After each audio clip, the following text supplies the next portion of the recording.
pessimiste de l'humanité, et donc il va avoir ce besoin pour fuir tout ça, pour s'évader de tout ça, de se réfugier dans un monde céleste, beaucoup plus beau, sans mal, sans souffrance, sans affliction. Voilà, et donc ce roman vraiment met vraiment une barrière entre le monde réaliste d'une part, et justement les histoires d'amour sont importantes dans le roman parce que, comme je le dis, il va également dans les cieux, il s'envole également pour fuir son ex, de qui il est toujours amoureux, et il rencontre dans le ciel une jeune femme, donc dans le ciel, sur un nuage, magnifique. Là, ah non, mais je vous dis juste que c'est la femme de ses rêves, c'est comme ça qu'il la désigne, elle lui plaît, c'est vraiment la femme de ses rêves, et il va vivre... Illusoire aussi, alors. Je vous laisse le découvrir, justement, mais en tout cas c'est une jeune femme magnifique, et ils vont vivre une très belle histoire d'amour. Est-ce que le fait d'être allé dans les nuages, ça change quelque chose dans ta vie ou des choses dans ta vie? Oui, ça change quelque chose parce que ça lui permet de retrouver goût à la vie, justement. Et il y a plusieurs choses qui font que, d'ailleurs, au début du roman, il a une vie assez dépravée parce qu'il n'aime pas la vie, tout simplement. Et le fait d'aller dans le ciel, après, quand il se retrouve sur Terre, dans le monde terrestre, il reprend goût à la vie. Vraiment, il refait des choses qui montrent qu'il est heureux de vivre et qu'il est heureux d'être là. Donc oui, ça lui sert beaucoup. C'est comme une cure. C'est vraiment comme une cure.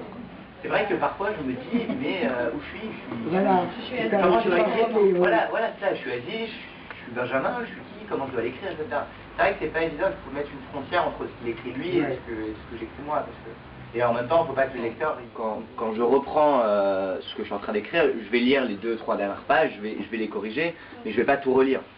Je vais continuer et puis après, je vais changer, quoi. Je reviens dessus, mais je ne corrige pas tout d'un coup. C'est par plusieurs touches en fait. Et tu sens que tu as un style, parce qu'il y a une façon d'écrire qui t'intéresse plus? Une façon d'écrire, oui. Il y a une façon, enfin, je ne sais pas si j'ai un style, ça ce sera à vous de me le dire, mais en tout cas oui, il y a une façon d'écrire qui m'intéresse plus baroque. Certains d'entre vous, pardon, ont des questions à poser, ou je sais pas, sur le roman, sur oui, je sais. Alors ouais, oui. Pardon, il y a des rencontres. Est-ce qu'il y a une histoire d'amour? Il y a des rencontres d'amour, ouais. Alors en fait, c'est justement, Non, pas forcément. Pas forcément. Après, il faut tout recopier au propre. Ah non, non. Je m'en doute que c'est pas la même génération. Mais en fait, d'écrire à la main, ça vous permet exactement. Je sais pas comment c'est différent. Mais c'est complètement différent. C'est différent, mais c'est pour ça que j'adore écrire à la main. Et que dès que j'ai l'occasion d'écrire à la main, j'écris à la main parce que vraiment je préfère.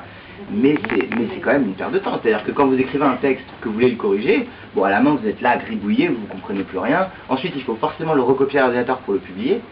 Donc, bon, c'est quand même une perte de temps. Et puis sur ordinateur, vous pouvez l'envoyer là, être sûr de l'avoir fait garder, être bien tranquille. On gagne peut-être autre chose.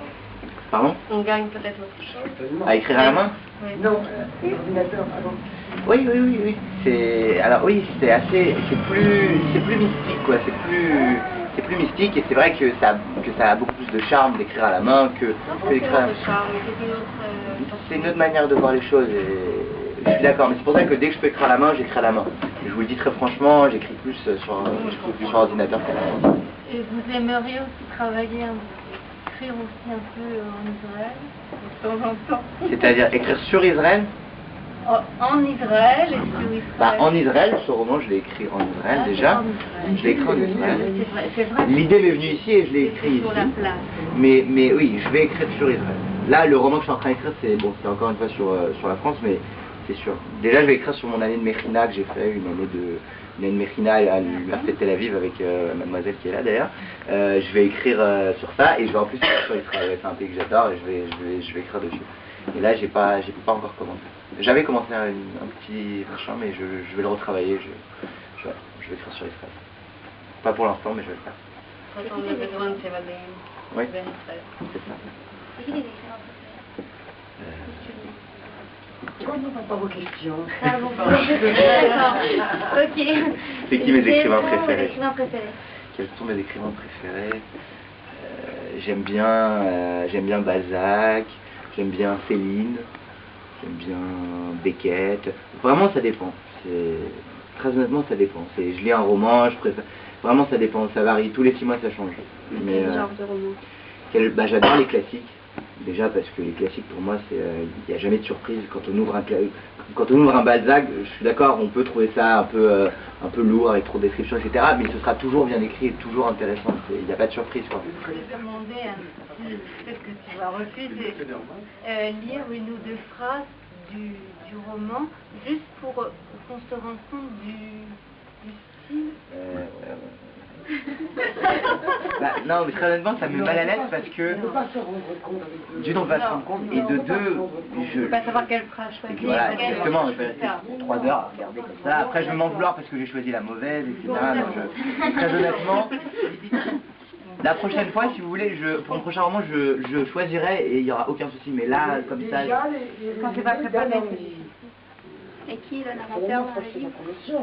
Qui est le narrateur? Le narrateur, c'est non, le narrateur, c'est moi. C'est il, en gros. Alors, j'interviens beaucoup dans ses pensées. Oui, alors, je suis omniscient. Oui. Le narrateur est omniscient, mais lui apparaît beaucoup, c'est-à-dire dans ses pensées. Vraiment, ce que lui pense, c'est présent dans le roman et ça apparaît beaucoup.